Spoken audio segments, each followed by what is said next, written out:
Et il est 11h02, on s'approche des 30 participants. Moi, je vous propose, afin de respecter le timing, de commencer. Eh bien, tout d'abord, bonjour et bienvenue à tous pour ce webinaire d'information sur le plan de relance industrie et ses opportunités de développement pour les entreprises du territoire. Alors, tout d'abord, je me présente, donc Éric Bonin.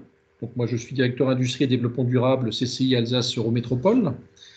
Et nous accompagnons notamment les entreprises industrielles sur 3 axes principaux. Le premier, c'est le développement de leurs activités, notamment sur la transition digitale, la transition écologique également, sur différentes thématiques, l'énergie, les déchets, le climat, l'eau, le mix et l'autonomisation énergétique, et aussi la promotion de leur savoir-faire industriel via nos salons collectifs en France.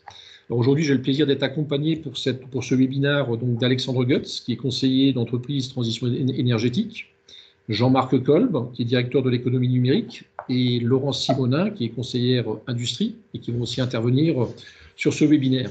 Alors peut-être quelques consignes pour le bon déroulement. Donc la première chose, c'est de garder tous vos micros coupés pour intervenir plutôt sur le chat. Donc toutes les questions seront à formaliser sur le chat et seront traitées en fin de webinaire.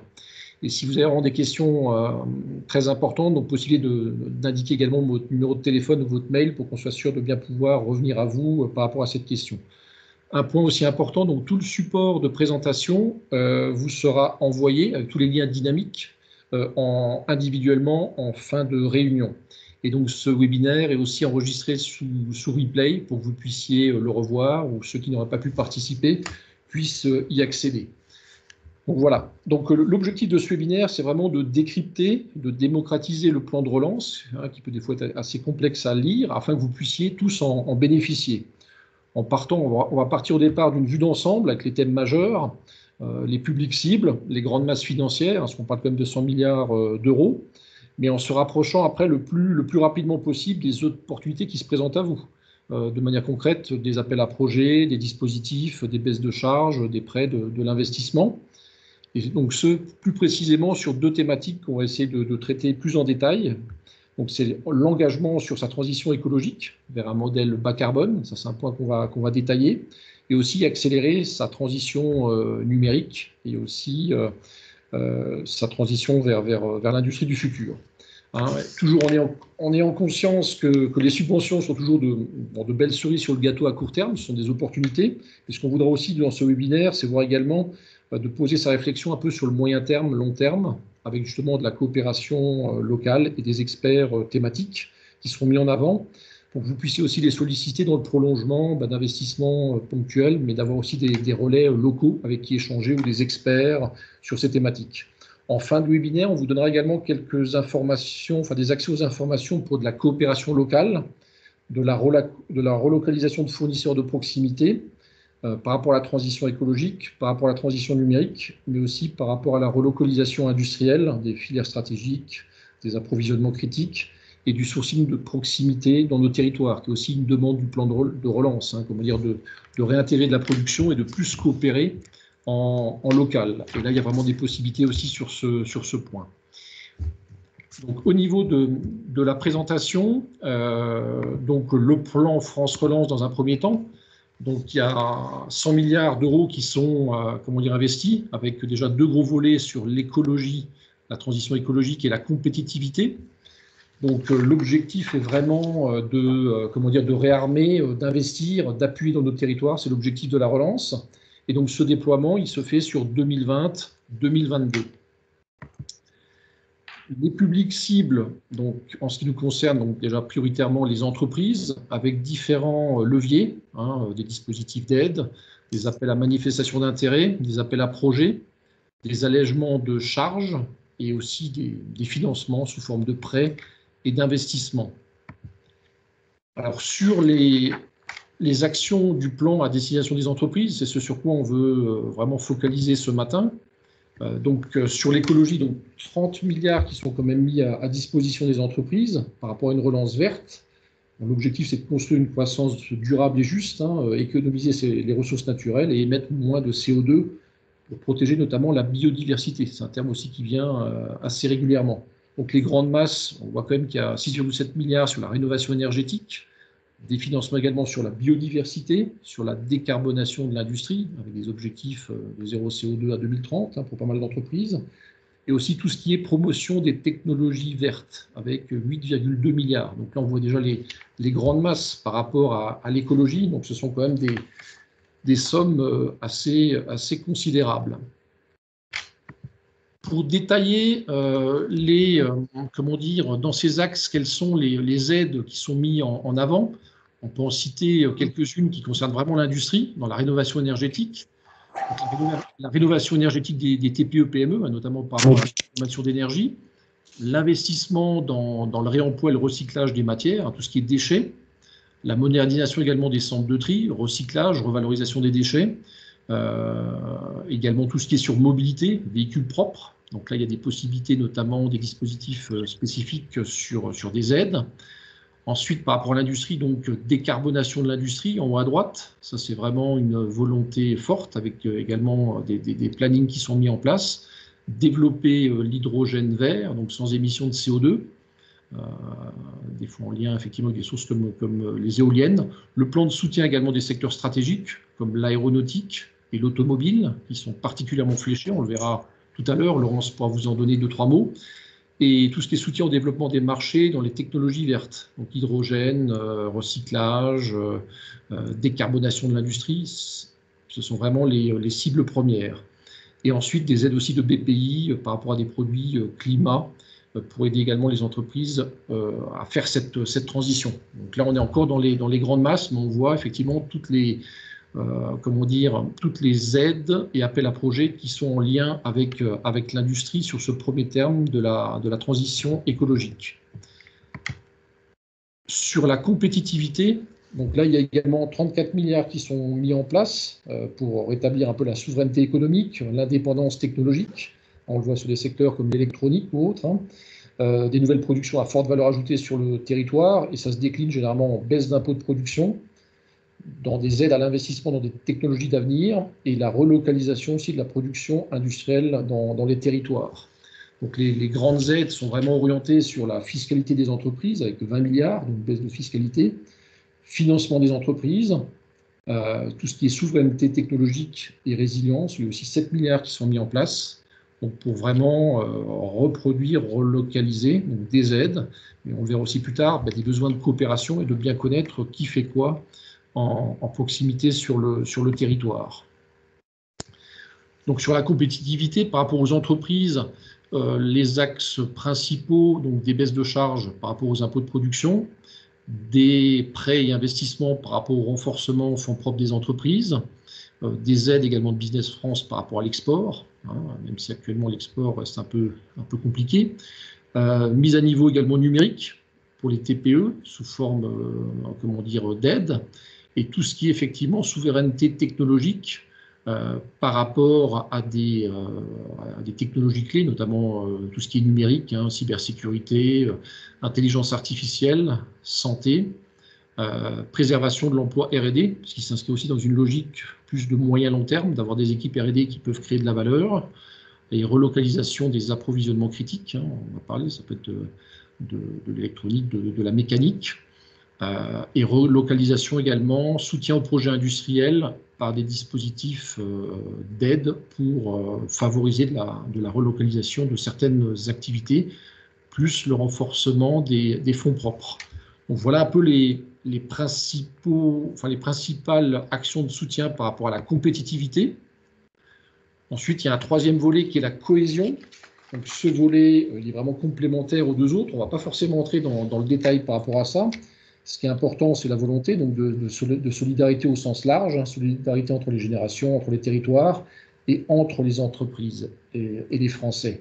Donc le principal axe, c'est tout ce qui est sauvegarde de l'emploi, notamment avec le chômage partiel, l'intégration des jeunes, la recherche aussi avec 3 milliards et la formation professionnelle, parce que souvent en période, on va dire, de crise, possibilité de former, de faire évoluer les expertises de ces équipes. Et aussi un volet sur la cohésion territoriale, qui est un peu dans le lien notamment des territoires d'industrie, où il y a une volonté de redynamiser les territoires d'industrie locaux. Et on a eu, nous, le plaisir, en Alsace, d'avoir notamment le Sud-Alsace, qui était le premier territoire d'industrie labellisé en France. Donc voilà un peu pour les actions dans les grandes masses. Ce qu'on souhaite maintenant, c'est rentrer un peu plus dans le détail. Bon, les aides de sauvegarde à l'emploi, notamment chômage partiel, la formation, l'apprentissage, les primes à l'embauche, et également l'intégration des travailleurs handicapés. Donc là, pas mal de dispositifs également pour pouvoir intégrer ces effets de levier. Donc voilà, dans un premier temps, dans un spectre large. Maintenant, le but, c'est de zoomer, de redescendre un peu par rapport à ces informations génériques et de dire, voilà, de manière concrète, par rapport à la transition, à ma transition écologique et un modèle bas carbone, qu'est-ce que je peux mettre en place, déjà au départ par rapport aux aides, et ensuite de manière plus concrète par rapport à de la coopération, par rapport à des experts CCI ou des prestataires de services locaux. Et par rapport à ça, donc, je cède la parole à Alexandre. Merci Eric. Bonjour à tous. Effectivement, on a souhaité, dans le cadre de cette présentation, faire un focus sur les dispositifs qui avaient été mis en place, qui ont été mis en place dans le cadre du plan de relance pour accompagner la transition bas carbone des entreprises, et notamment des entreprises industrielles. Cette présentation n'a absolument pas vocation à être exhaustive. Il y a énormément de mesures et vous verrez à la fin de la présentation qu'on vous donnera un lien pour avoir un aperçu tout à fait exhaustif de tous les appels à projets qui composent ce plan de relance. Ici, on a souhaité axer sur ces mesures qui nous paraissaient les plus importantes, qui sont pour certaines déjà opérationnelles et pour d'autres qui arriveront à partir de 2021. Alors, juste pour replacer dans le contexte, pourquoi on parle de stratégie bas carbone?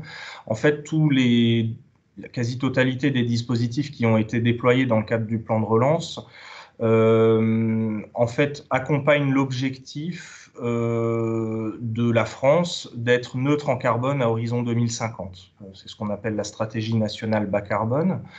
Et donc, toutes les mesures de soutien, d'accompagnement, de financement ont pour objectif la décarbonation des activités économiques pour atteindre ces objectifs. Et pour illustrer ce que ça peut représenter pour le secteur industriel, la neutralité carbone à horizon 2050, ça veut dire moins 40% des consommations d'énergie sur vos sites industriels et une disparition totale des énergies fossiles dans votre mix énergétique.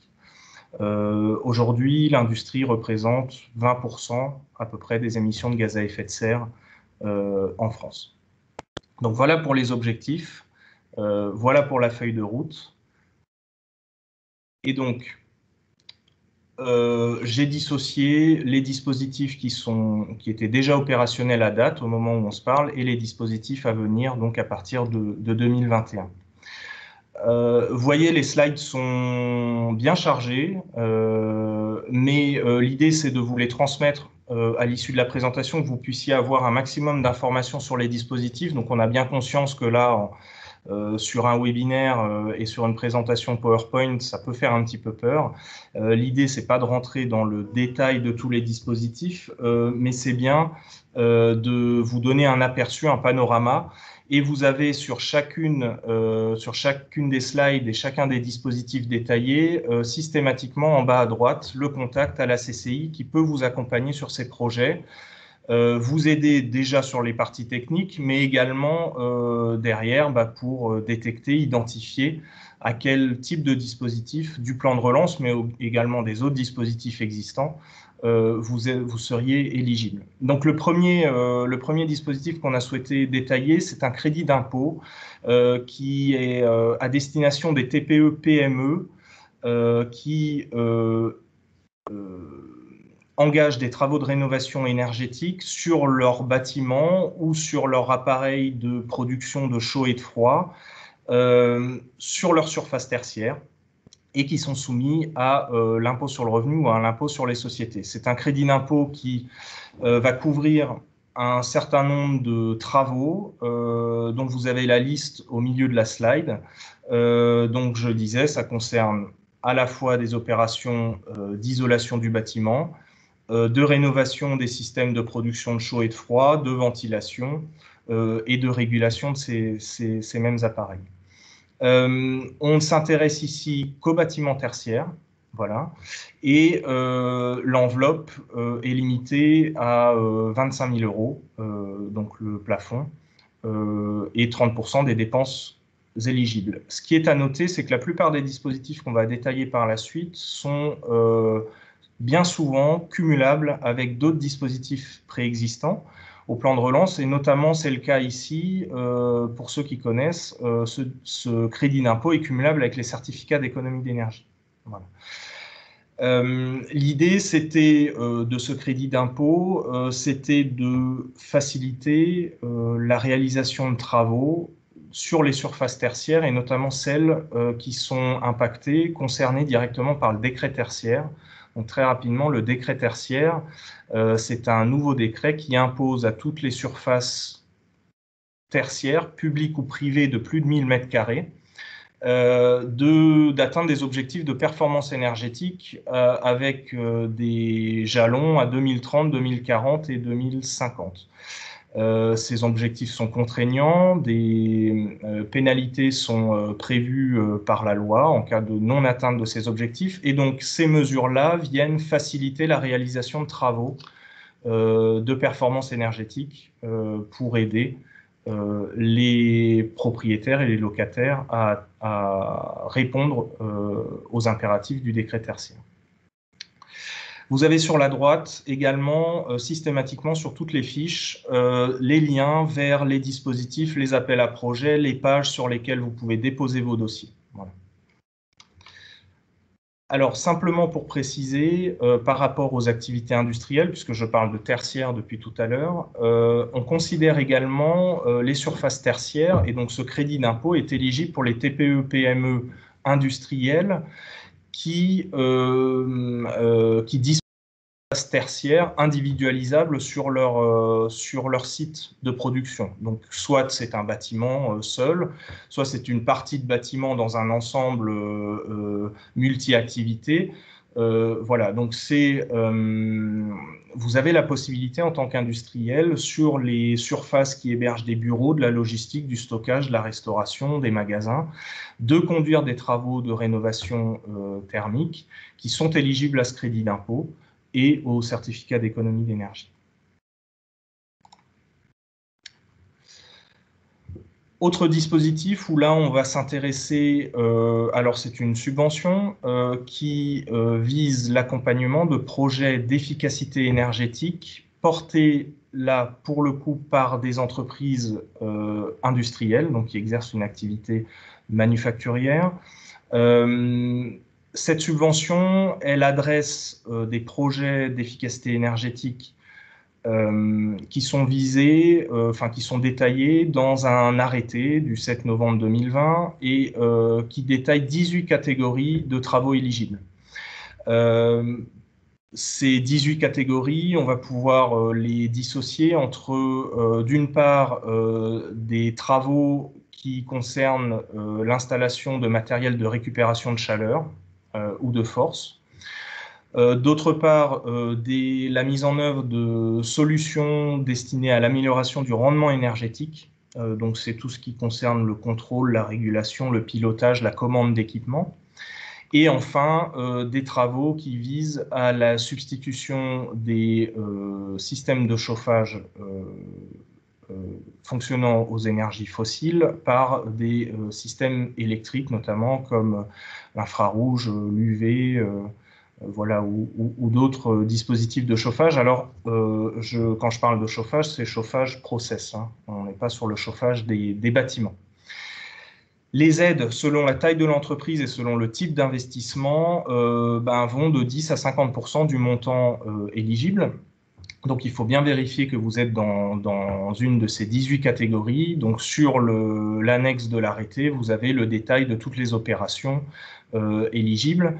Les dossiers sont à déposer directement sur le site de l'ASP. Vous avez le lien à droite. C'est une procédure relativement simple pour ceux qui connaissent les autres dispositifs.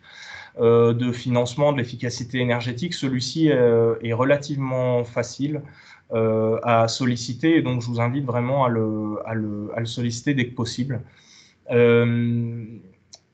Il est par ailleurs également cumulable avec les certificats d'économie d'énergie lorsque ça recoupe des projets éligibles aux deux dispositifs. Alors, il est indiqué sur la gauche que les frais de type transport, maintenance ou études préalables ne sont pas éligibles. Autrement dit, tous les frais de mise en œuvre, de main-d'œuvre pour mettre en œuvre les solutions ne sont pas couverts. Aujourd'hui, il y a une discussion au niveau du ministère pour savoir si on peut intégrer frais de main-d'œuvre dans les dépenses éligibles. Aujourd'hui, ce n'est pas encore arrêté. Donc, je vous invite à intégrer dans vos demandes d'aide à l'ASP les frais de main-d'œuvre et avec de la chance, ça passe. Alors, on en a fini avec les dispositifs plan de relance opérationnels dès à présent, et vous avez vu qu'ils courent jusqu'à fin 2021, fin 2022. Pour la plupart de ceux qui sont à venir maintenant, c'est effectivement des projets qui vont s'étaler sur 1 ou 2 ans, bien souvent sur 2 ans, avec des appels à projets annuels qui seront renouvelés.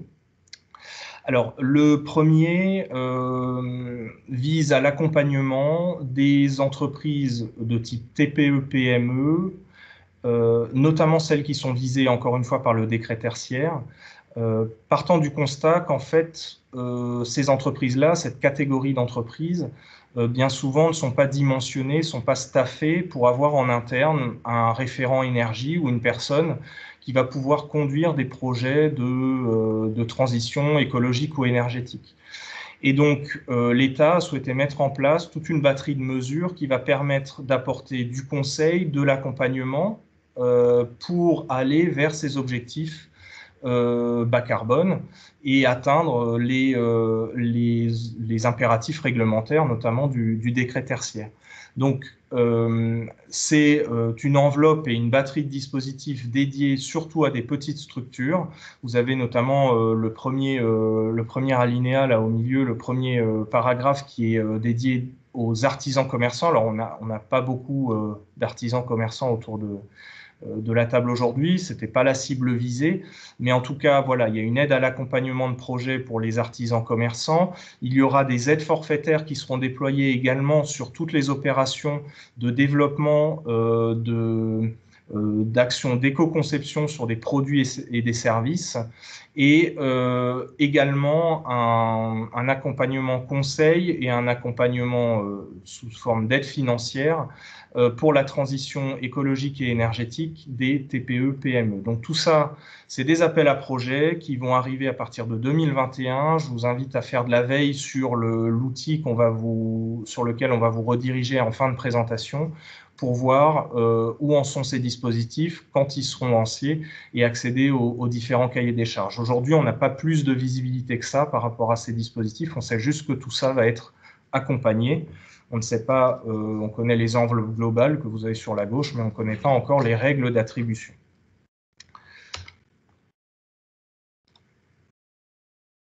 Alors, on parle beaucoup d'énergie pour le sujet de la décarbonation des activités économiques, mais il ne faut pas perdre de vue aussi que pour atteindre les objectifs de décarbonation des activités économiques, on peut aussi agir sur le volet matière. Donc, là aussi, c'est des dispositifs, il y en a une multitude, on n'est pas exhaustif sur cette slide, simplement pour vous donner un aperçu des enveloppes qui seront consacrées à des projets qui visent la réduction, la réutilisation, le recyclage des matières et des déchets. Donc, toutes les opérations qui visent à de l'éco-conception, de la création d'économies circulaires, l'utilisation de matières premières recyclées. Si vous êtes sur ce type de projet, ce type de réflexion, notre expert chez nous, c'est Ronan Sébilot, vous avez ses coordonnées en bas à droite. Il se fera déjà un plaisir de vous accompagner sur la partie technique et derrière vous orienter dans cette jungle des appels à projets qui vont être déroulés sur ce sujet-là. Voilà. Retenez simplement que si vous avez des projets sur les déchets en termes de réutilisation, recyclage ou réduction, vous êtes certainement éligible à un dispositif du plan de relance. Je vais finir avec deux mesures. Une première, donc ce sont des appels à projets qui sont portés par l'ADEME. Là, on va s'intéresser à des projets d'envergure portés par les entreprises industrielles.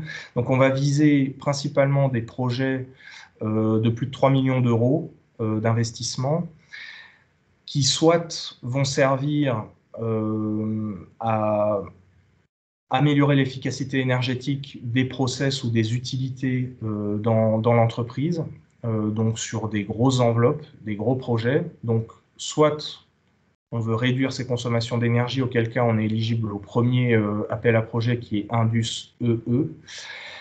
Soit on met en place des projets là aussi d'envergure qui ont pour objectif plutôt la décarbonation des activités industrielles. Et là, on bascule sur l'appel à projet Indus Décar. Ça peut être, par exemple, l'électrification de vos process chauds, voilà, qui utilisent aujourd'hui des combustibles fossiles et que vous souhaitez remplacer par des process électriques. Vous serez concerné par l'appel à projet Indus Décar. Voilà. Donc ça, à partir de 2021. Et enfin, et parce que dans le monde industriel aujourd'hui, la chaleur est majoritairement issue de combustibles fossiles. Je rappelle qu'à plus de 60%, aujourd'hui, l'industrie, le secteur industriel est dépendant des énergies fossiles pour la production de chaleur qui alimente derrière les process. Et bien là aussi, le plan de relance a souhaité, on va dire, accompagner la transition ou a souhaité intégrer des énergies renouvelables dans la production de chaleur. Voilà, je vais y arriver. Donc, soit à partir de biomasse, donc ce sont des appels à projets qui existaient déjà chez l'ADEME et qui ont été à l'ADEME qui ont été renforcés par ce plan de relance. Donc, pour les projets qui génèrent plus de 12 gigawattheures de chaleur par an, à partir de biomasse, vous allez être éligible, orienté sur le dispositif BCIAT 2020. Et si vous souhaitez produire de la chaleur, donc substituer vos combustibles fossiles par des combustibles solides de récupération, c'est-à-dire des déchets combustibles, là, vous avez un appel à projet spécifique qui s'appelle Chaleur CSR. Voilà. Donc, retenez que si vous souhaitez substituer de la chaleur produite à partir de combustibles fossiles par des combustibles soit solides de récupération, soit par de la biomasse, là aussi, vous allez pouvoir rentrer dans les cases d'un dispositif du plan de relance. Je terminerai avec cette slide qui donne un rapide synoptique un peu des dispositifs qu'on a évoqués ensemble. Alors voilà, si vous avez un projet en matière d'efficacité énergétique et de décarbonation, ou de décarbonation et que vous êtes un industriel, si ce projet est inférieur à 3 millions d'euros, vous allez être sur le dispositif de l'ASP, donc l'Agence de services et de paiement. S'il est supérieur à 3 millions d'euros, vous allez être sur des appels à projets qui sont portés par l'ADEME, efficacité énergétique ou décarbonation. Si vous souhaitez produire de la chaleur à partir de combustibles renouvelables, soit l'appel à projet chaleur biomasse ou l'appel à projet chaleur CSR. Et enfin, si vous engagez des travaux de rénovation énergétique sur vos bâtiments tertiaires et que vous êtes une TPE-PME, industrielle ou non, vous êtes éligible au crédit d'impôt. Voilà, j'en ai terminé pour ma présentation. Je passe la main à Jean-Marc Kolb qui va détailler tous les dispositifs dédiés à l'accélération de la transformation numérique.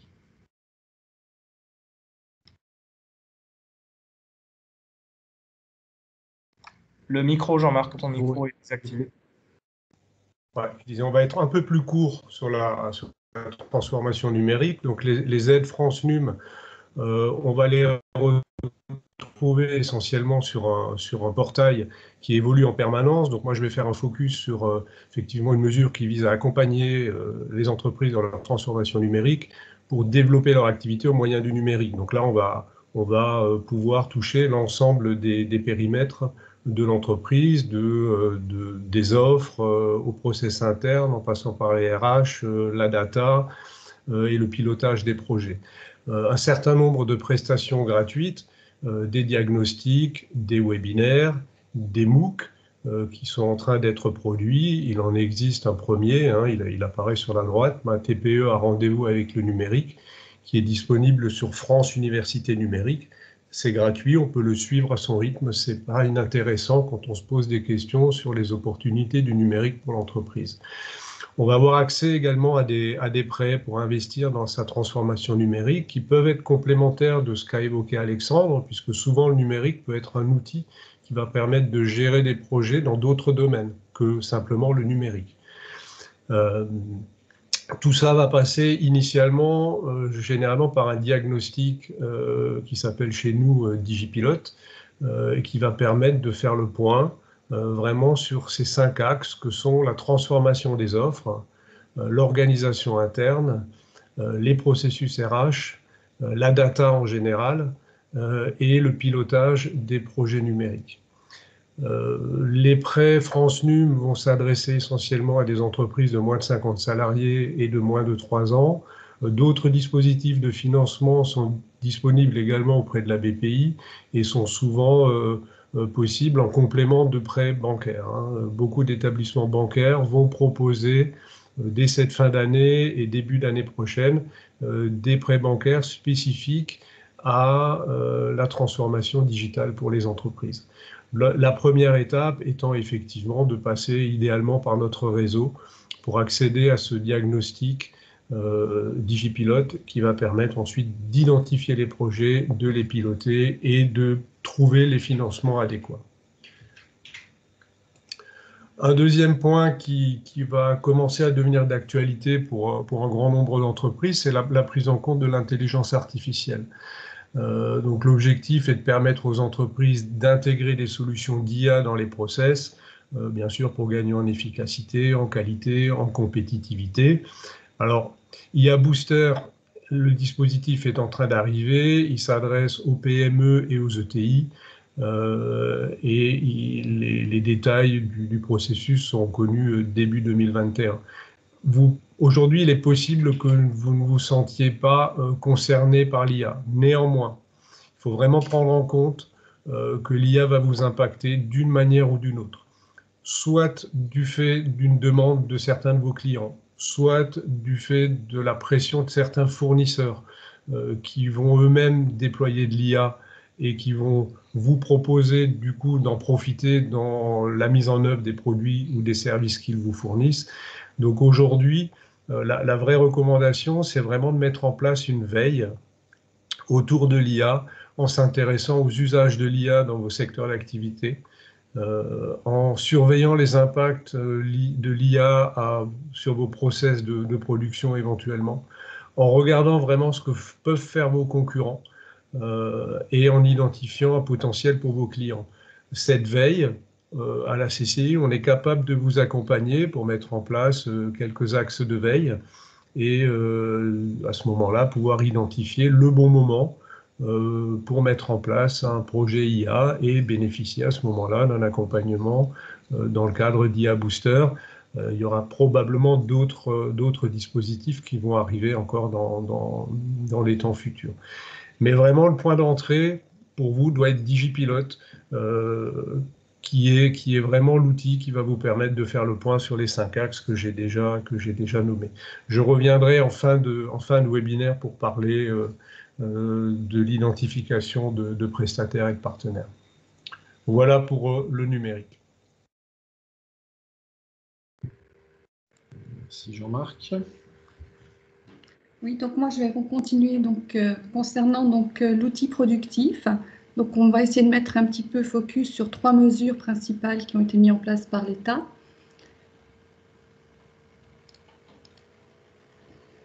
Donc la première concerne en fait un appel à projet que l'État a souhaité mettre en place dès la fin de du mois d'août. Donc cet appel à projet donc, était disponible à partir du 1er septembre. Et donc, c'est un appel à projet qui a été national et qui concernait principalement des secteurs stratégiques, à savoir toutes les entreprises qui pouvaient être soit dans l'aéronautique, l'automobile ou le nucléaire. Pour l'aéronautique et l'automobile, il fallait au moins pouvoir justifier d'avoir eu un chiffre d'affaires supérieur à 15% dans ce secteur de marché. Donc, cet appel à projet, en fait, était un moyen pour que BPI France puisse très rapidement faire l'instruction de ces dossiers et donc reprenait tout ce qui était projet de modernisation sur l'outil de production, mais également sur la partie transformation numérique et écologique. Donc, c'est un moyen, en fait, de regrouper sur un seul appel à projet toutes vos demandes qui pourraient concerner donc l'outil de production en incluant la transformation numérique et même la transition écologique. Donc, pour pouvoir être éligible, bien évidemment, il faut que le montant des investissements pour le cadre de l'aéronautique, de l'automobile soit supérieur à 200 000 euros. Concernant les autres secteurs d'activité qui sont la santé, l'agroalimentaire et l'électronique, ainsi que tous les intrants essentiels comme la chimie, les métaux, donc les projets devaient avoir un montant minimum d'1 million d'euros. Donc l'aide dans le cadre de ce projet, dans ces appels à projets, peut aller jusqu'à 800 000 euros. Et donc, il y a déjà eu une première date de relève des dossiers qui a eu lieu donc, fin novembre.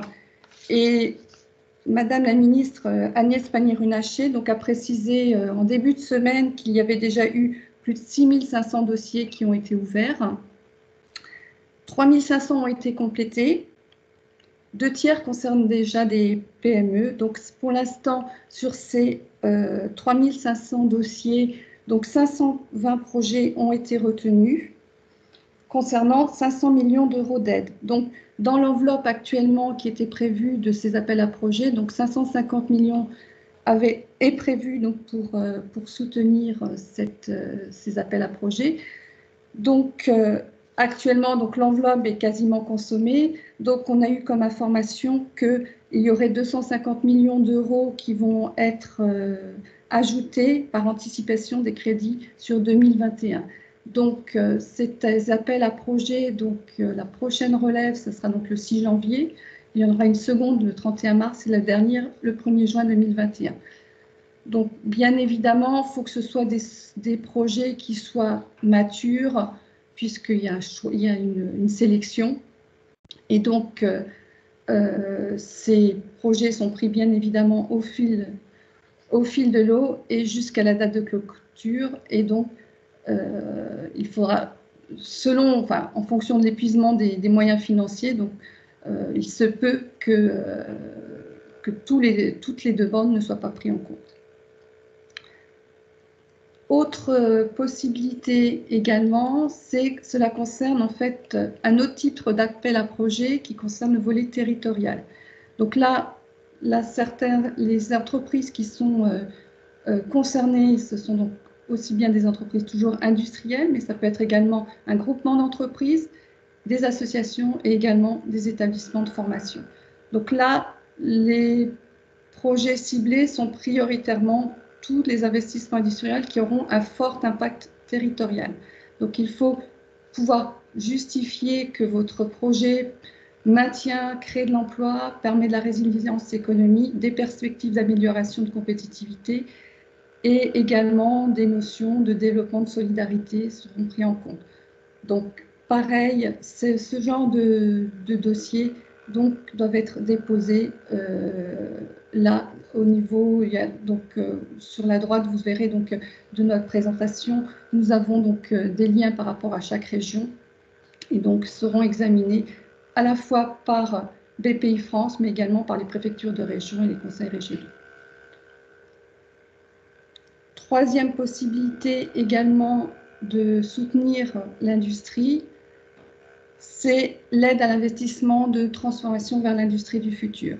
Alors, ce dispositif, c'est une subvention qui est accordée dans un montant maximum de 40%, donc limité à un plafond de 200 kg € selon le régime des minimis, ou de 800 kg € selon le régime temporaire Covid.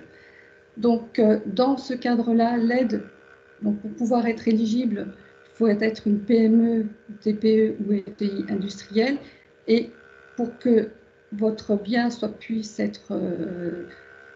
recevoir une subvention, donc 8 catégories ont été identifiées qui correspondent donc à la transformation vers l'industrie du futur, c'est-à-dire donc tout ce qui concerne l'équipement robotique, les équipements de fabrication additive, les logiciels utilisés lors de toute opération, aussi bien depuis la conception jusqu'à la maintenance, des capteurs, des machines intégrées, mais également tout ce qui est machines de production à commande programmable ou numérique. Et toutes les machines ne pourront pas uniquement la machine qui produit le bien, mais également toutes les machines qui peuvent être concernées des opérations de maintenance situées en amont ou en aval de la production sont aussi éligibles. Donc, on retrouve également donc, tout ce qui est ici équipement de réalité augmentée et les logiciels qui pourront faire part, par exemple, d'intelligence artificielle. Donc, ce dispositif est géré par l'Agence de services des paiements. Donc, pour l'instant, les dépôts de demande doivent être absolument faits avant le 31 décembre. Et pour pouvoir bénéficier du régime temporaire, donc la date limite est fixée au 15 décembre. Et Laurence, les dispositifs sont cumulables?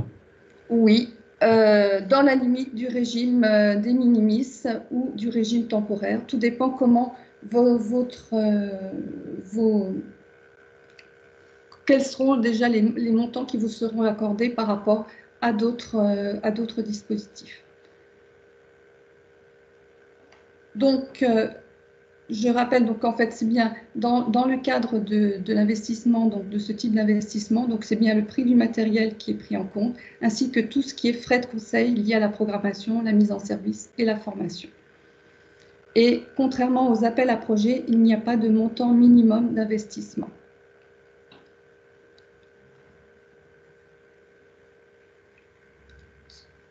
On a aussi un quatrième moyen pour pouvoir préserver l'emploi et la R&D. Donc, il a été décidé pour pouvoir préserver d'une prise en charge par l'État de la rémunération du personnel. Donc, cette rémunération, elle concerne en fait le personnel de vos entreprises que vous pourriez souhaiter mettre à disposition de laboratoires publics. Et dans ce cadre-là, l'État prendra en charge 80% de leur salaire. Ou inversement, vous pouvez aussi, il sera aussi possible pour des jeunes diplômés et des jeunes docteurs d'être embauchés en CDD par le laboratoire, mais est mis à disposition dans vos entreprises. Donc, ce nouveau dispositif sera opérationnel seulement à partir du 1er janvier 2021. Il sera ouvert jusqu'à 2022. Donc, pour l'instant, on n'a pas encore complètement toutes les modalités pour pouvoir en bénéficier.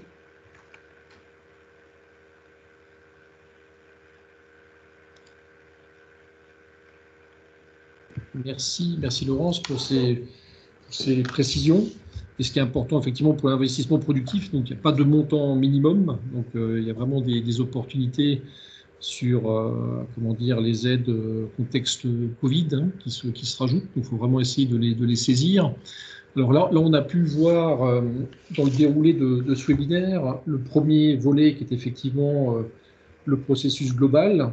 Ensuite, on a vu les aides financières du PRI. Vous avez aussi pu noter les relais CCI, tiers de confiance qui peuvent vous aider dans ces démarches. On arrive à les mettre en œuvre. Mais pour porter vraiment ces projets également de manière opérationnelle, il faut aussi des relais locaux, la coopération locale, des prestataires locaux. Et on souhaitait également, vous en indiquer, vous donner le lien pour pouvoir trouver des prestataires qui peuvent également vous accompagner dans votre transition écologique, parce que c'est important de les connaître. Donc il y a notamment un annuaire qui est mis à cette disposition au niveau du Grand Est, Prestaver, avec 108 entreprises référencées à ce jour. Et tout à l'heure, on parlait aussi de réintégration de filières stratégiques. Il faut savoir qu'en Alsace, on a aussi un regroupement photovoltaïque qui se met en place, un regroupement avec des gens du bureau d'études jusqu'aux prestataires de services pour l'installation. Et on a notamment des entreprises qui se battent pour réintégrer notamment la fabrication de panneaux photovoltaïques, comme Voltec Solar. Donc, ce sont typiquement des entreprises de ce type-là que vous pouvez trouver dans ces prestataires, et tout l'intérêt aussi de sourcer peut-être un peu plus en local. Donc ça, c'est un moyen de le faire. Je ne sais pas si, Alexandre, tu veux peut-être compléter sur certains points, mais c'est vraiment dans la mise en œuvre opérationnelle de votre transition écologique, les aides, les experts, mais aussi les prestataires de services locaux disponibles. C'est important d'avoir cette information. Tu as tout dit, Eric. Très bien, merci. Merci à toi, Alexandre. Donc ça, c'est le premier volet par rapport à une partie importante de la transition écologique qu'on a évoquée. Le deuxième point, c'est ce qu'a évoqué tout à l'heure Jean-Marc, en complément de DigiPilote, qui permet effectivement de faire un audit numérique par rapport à un projet ou de vous sensibiliser en amont. Il y a eu un appel à référencement de tous les partenaires de la transition digitale. Et Jean-Marc, tu veux peut-être compléter un peu plus en détail quelles sont un peu ces différentes typologies et le profil de ces experts locaux. Oui, alors on avait identifié ces 4 typologies de prestations, hein, donc stratégie digitale, transformation numérique, marketing et com, tout ce qui concerne le développement, la programmation et le conseil, et on a lancé cet appel à référencement. On a eu pas mal de réponses. On a recruté ou référencé 30 entreprises et leurs experts. Il y a là-dedans des consultants indépendants, mais également des structures plus importantes. Le principe du référencement a été de vérifier pour chaque domaine d'expertise quelles sont les références récentes de l'entreprise. Est-ce que les compétences de l'entreprise sont prouvées? Y a-t-il des certifications? Y a-t-il des CV qui correspondent aux expertises déclarées? Et les qualifications s'il y a lieu. Et on a donc maintenant cette base de données qui nous permet, à l'issue d'un diagnostic, après avoir identifié un projet, de pouvoir guider l'entreprise vers 2 ou 3 offreurs de solutions, libre ensuite à l'entreprise de faire son choix. En tout cas, c'est un petit raccourci pour trouver l'offreur qui nous semblait intéressant de mettre en place. Tout à fait. Merci pour ces précisions, Jean-Marc. Toujours important effectivement d'avoir des relais locaux pour la mise en œuvre opérationnelle. Alors aussi un peu dans cet esprit-là, le plan de relance industrie, c'est effectivement ces 100 milliards écologiques, numériques, et c'est aussi la volonté de relocaliser certains secteurs. On parlait tout à l'heure du photovoltaïque, hein, il y a des gens qui se battent dans ce sens-là pour pouvoir réimplanter de la production de panneaux. On a également des gens qui ont des savoir-faire dans la mécanique ou dans la fabrication de pièces assez exceptionnelles, dont certains qui ont notamment participé à la production des pièces, notamment des respirateurs artificiels lors de la première vague de la pandémie. Donc un moyen également pour identifier en local des entreprises industrielles sous-traitantes. Donc c'est notre plateforme Business Sourcing, qui permet environ actuellement pas loin de 700 entreprises qui sont référencées. Donc on vous invite, déjà à parcourir. La base n'est pas encore complète, il n'y a pas forcément tout dessus, mais il y a déjà un bon nombre d'informations intéressantes par rapport à des filières locales. Il y a beaucoup de gens dans la plasturgie, dans la mécanique, dans l'électronique, quels sont les partenaires par rapport à ces filières stratégiques. Donc vous pouvez y accéder. Vous également vous identifier en tant que sous-traitants locaux pour avoir aussi des capacités de rebond, mais aussi dans un autre axe, avoir la possibilité en tant qu'acheteur potentiel d'identifier des partenaires locaux pour relocaliser certaines productions et certainement pouvoir faire peut-être un peu de coopération plus locale pour pouvoir un peu sophistiquer l'offre et être peut-être un peu moins dépendant de partenaires peut-être plus éloigné. Donc l'URL est affichée. Je vous invite vraiment, à alimenter cette base et également à la consulter pour trouver des partenaires locaux et des sous-traitants locaux. Et là, on est vraiment dans cette logique de réindustrialisation locale. Donc voilà pour le troisième volet de plateforme comment dire, qui vous donne l'accès à des partenaires locaux. Tout à l'heure, Alexandre a aussi évoqué d'un calendrier qui permet donc de suivre tous les appels du plan de relance, étant donné que ces projets sont évolutifs. Régulièrement, certains sont mis à jour. Donc là, on vous a également précisé l'accès au calendrier des appels à projets pour pouvoir effectivement voir les dates d'ouverture, sur quelles thématiques, quels sont les cahiers des charges. Et donc là, on va dire en temps réel, sur la période 2021-2022, vous aurez la possibilité d'accéder à ces informations directement. Le dernier point également que je voulais, enfin qu'on souhaite, comment dire, vous transférer, c'est que dans le document, dans la présentation, donc vous avez toutes les informations générales, les relais également CCI, tiers de confiance qui peuvent vous aider pour, comment dire, poser votre réflexion encore plus sur le moyen terme que uniquement les offres de financement et de subventions ponctuelles. Et également donc tous les sous-traitants locaux par thématique, transition écologique, numérique, ou on va dire sourcing de proximité. Donc tous les contacts sont mis en avant pour vous aider notamment à opérer votre transition écologique, que ce soit par rapport à des visites énergie, des clubs énergie, des diagnostics déchets, des diag également vulnérabilité climatique, c'est une autre thématique qu'on n'a pas abordée, et vous aider effectivement d'aller vers le mix et l'autonomisation énergétique. Et donc, sur la partie transition numérique, aussi tout ce qui est diagnostic DigiPilote, des possibilités également de meet-up, de rencontrer des offreurs de solutions dans votre transformation digitale, et également nos réunions collectives que nous réalisons, notamment les Mix and Up, qui vous aident, comment dire, à rencontrer des startups pour faire évoluer votre modèle économique et votre coopération par rapport à des compétences que vous ne pouvez pas forcément recruter en interne. Alors, je ne sais pas si sur le chat, il y a peut-être quelques questions qui ont été posées durant la présentation. Aurélie, est-ce qu'éventuellement il y a certaines questions qui ont été posées? Oui, il y a eu 2 questions. Donc, il y en a une d'Audrey Naude, où là, peut-être c'est à Laurent Simonin d'apporter les précisions. Donc, la question, c'est: les aides de modernisation de l'industrie sont toutes cumulables? Donc, par exemple, aide secteur stratégique volet territorial, formation industrie du futur.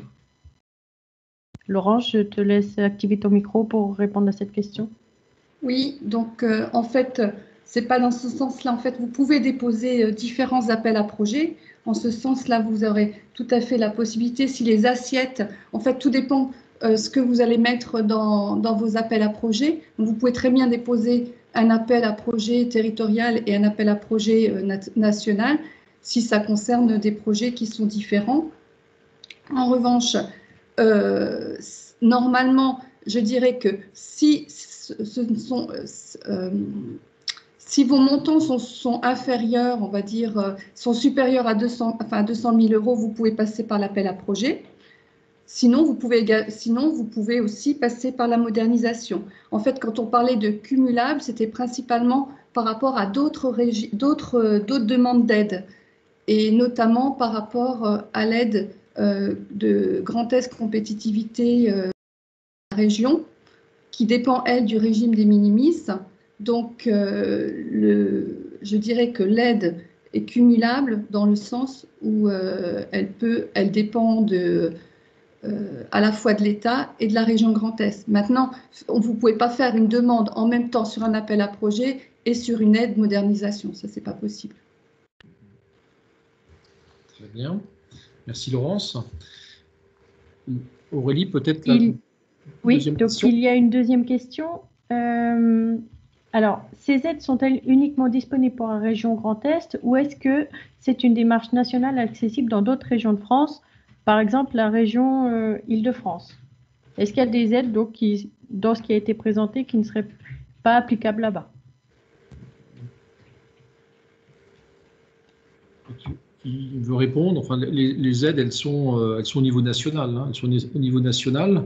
Après, dans certains contextes, comme dans le sud-ouest, effectivement, elles seront plus orientées par rapport à l'aéronautique, mais les aides, ont une vocation, enfin elles sont proposées au niveau national, quoi, hein. Et ensuite, les réponses en fonction des spécificités des territoires, hein.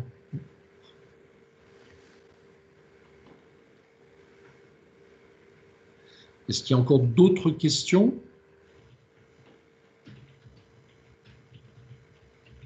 Alors, il n'y a pas d'autres questions dans le chat pour le moment.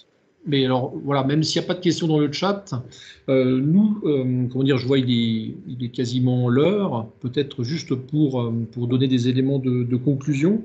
Donc, l'objectif de ce webinaire, c'est vraiment vous donner une vue, on va dire un peu une vue hélicoptère, hein, voir effectivement la démarche globale par rapport aux 100 milliards, redescendre rapidement sur du pragmatique, hein, les deux leviers principaux, écologique, numérique, soutien également à tout ce qui est investissement de production, avec les relais CCI, pour pouvoir vous accompagner, voire d'autres en complément si besoin, et aussi vous donner accès à tous les experts sous-traitants de proximité pour mettre ça en œuvre et favoriser aussi la relocalisation de secteurs stratégiques. Hein, comme je disais tout à l'heure, la production de panneaux photovoltaïques, c'est comme une très belle opportunité en Alsace.